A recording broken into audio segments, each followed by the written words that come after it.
Indonesia yang memiliki banyak suku-suku bangsa, di antaranya yang sudah banyak dikenal masyarakat kita adalah suku Tanah Toraja. Dalam dunia budaya dan pariwisata, Tanah Toraja lebih dikenal karena keunikan dalam budayanya, terutama saat upacara adat pemakaman mayat yang kemudian disimpan pada lubang atau gua pada tebing. Suku Toraja adalah sebuah suku bangsa yang menetap di pegunungan bagian utara Sulawesi Selatan Indonesia. Masyarakatnya masih menganut animisme dan belum tersentuh oleh dunia luar pada awal tahun 1900-an. Misionaris Belanda datang dan menyebarkan agama Kristen setelah semakin terbuka kepada dunia luar pada tahun 1970-an. Kabupaten Tanah Toraja menjadi lambang pariwisata Indonesia. Tanah Toraja dimanfaatkan oleh pengembang pariwisata dan dipelajari oleh antropolog.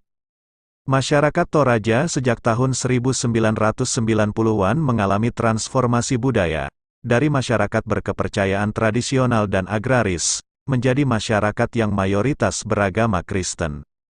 Masyarakatnya mengandalkan sektor pariwisata yang terus meningkat.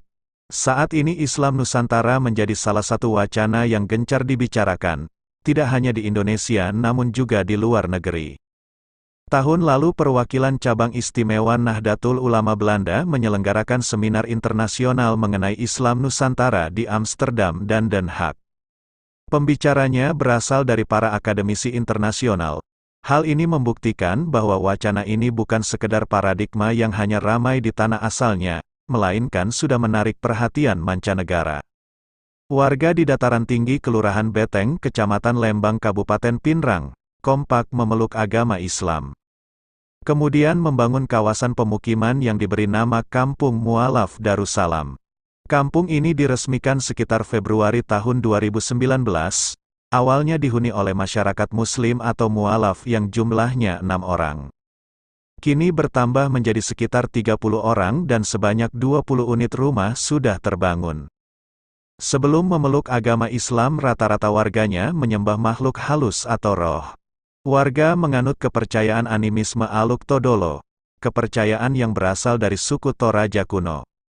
Warga Kampung Mu'alaf sebagian besar berasal dari Dusun Makula Desa Mesakada Kecamatan Lembang, mereka bekerja sebagai buruh tani.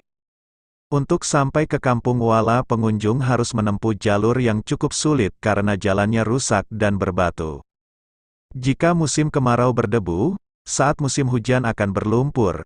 Dari Kabupaten Pinrang membutuhkan waktu sekitar 45 menit untuk sampai ke Kecamatan Lembang. Selanjutnya dari kecamatan ke Kampung Mu'alaf Dusun Makula butuh sekitar 1 jam perjalanan. Kini masyarakat setempat sedang membangun asrama putri dan asrama putra.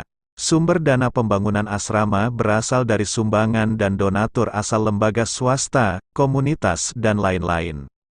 Tokoh masyarakat atau inisiator pendiri Kampung Mu'alaf Darussalam adalah Guntur 51 tahun. Ia mengatakan Kampung Mu'alaf dirintis bersama 5 orang keluarganya, diperuntukkan khusus mu'alaf atau orang yang baru memeluk agama Islam. Pembangunan dan pembebasan lahan Kampung Mu'alaf berasal dari sumbangan berbagai pihak. Kampung Mu'alaf ini awalnya hanya satu keluarga 6 orang yang tinggal. Alhamdulillah sekarang sudah ada 30 orang mu'alaf atau 17 kepala keluarga yang tinggal. Karena memang kampung ini dikhususkan bagi yang mu'alaf, kata Guntur.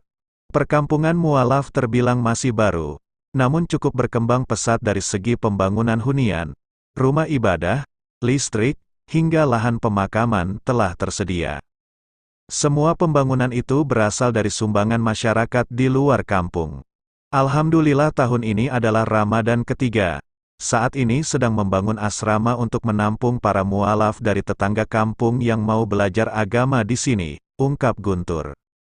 Selain itu Guntur bersama masyarakat setempat bermimpi akan dibangunnya sebuah pesantren di perkampungan itu sebagai pusat pendidikan bagi anak-anak Muslim. Hanya saja kampung tersebut masih kekurangan ustadz atau penceramah yang bisa mengajari ilmu agama bagi para mu'alaf, terutama mu'alaf baru. Di sini masih terkendala dengan dai atau guru agama, untuk mengajari anak-anak mengaji dan penceramah, terutama di bulan Ramadan. Sementara itu Ustadz Mursidin Husdin, Salah seorang pembimbing agama asal Kabupaten Toraja Utara mengaku telah melakukan pendampingan agama sejak kampung tersebut dibentuk. Saya melakukan pendampingan dan mengajari ilmu agama ke mereka, paling 1-3 hari, karena saya juga seorang guru salah satu sekolah di Toraja, ungkapnya.